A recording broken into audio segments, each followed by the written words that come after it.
So Indian railways and जब हम उनकी कॉम्पिटिटिवनेस की बात करते हैं तो वो एक मेजर एरिया ऑफ फोकस होने वाला है इन द नेक्स्ट 5 years, जिसमें अभी हम देख रहे हैं कि दो सेक्शंस में हम बात करते हैं। एक तो passenger section and second is the freight section. So जो रेवेन्यू है या जो प्रॉफिटेबिलिटी है वो फ्रीट सेगमेंट में अभी एग्जिस्ट करती है, और पैसेंजर सेगमेंट में अभी भी वीसी की losses are made by the Indian railway.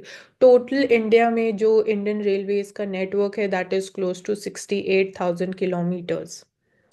Next 20 years में हमारा टारगेट है कि हम 1 लाख kilometres of new railway tracks को और कंस्ट्रक्ट करें।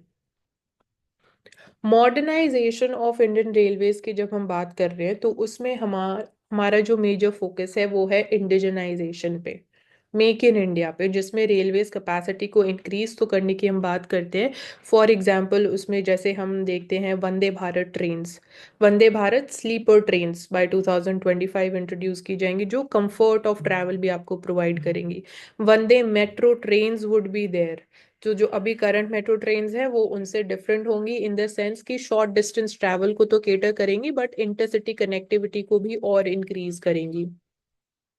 एडवांस्ड लोकोमोटिव्स को बनाने की बात की जाती है जिसमें elevated passenger services would be central. Railway station redevelopment and modernisation एक दूसरा एस्पेक्ट है, तो वी आर लुकिंग इनटू कि और क्या क्या डिफरेंट तरीके हैं of increasing the revenue of the railways particularly from passenger segment. Also widespread electrification because we are shifting to again जो conventional, for example हमने देखा पहले steam engines थे, फिर coal से electricity generate करके they are operated and then electricity पे we are shifting, and electricity में भी कैसे हम sustainable energy या फिर even fuel cell based trains को हम लेके आ सकते हैं आने वाले टाइम में। तो वहां पे पब्लिक प्राइवेट पार्टनरशिप मोड जो है इंडिया का मेजर फोकस या major way of working in modernisation होने वाला है। सो टेक्नोलॉजी स्पेस में भी जैसे फॉर एग्जांपल आर्टिफिशियल इंटेलिजेंस कैसे रोल प्ले करेगी इंडियन रेलवेज में। सो इसमें फॉर एग्जांपल डेटा एनालिटिक्स में इन केस ऑफ जैसे predicting seat availability, overall ticket confirmation में हेल्प हो सकता है।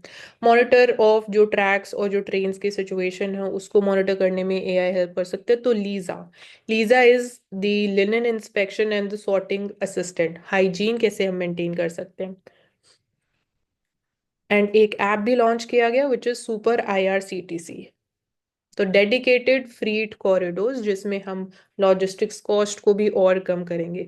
तो ये था पैसेंजर सेगमेंट। अब फ्रीट सेगमेंट में जब हम बात करते हैं तो majorly dedicated freight corridors, western dedicated freight corridor, eastern dedicated freight corridor है, उसके अलोंग ही इंडस्ट्रियल कॉरिडोर्स भी बनाए जा रहे हैं।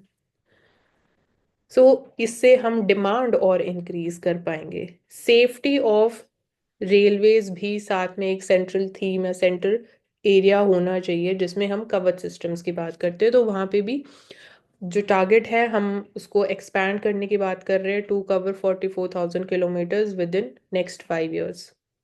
और जो आने वाले लोकोमोटिव्स होंगे 50,000 लोकोमोटिव्स, उसमें ये टेक्नोलॉजी ऑलरेडी एग्जिस्ट होनी चाहिए।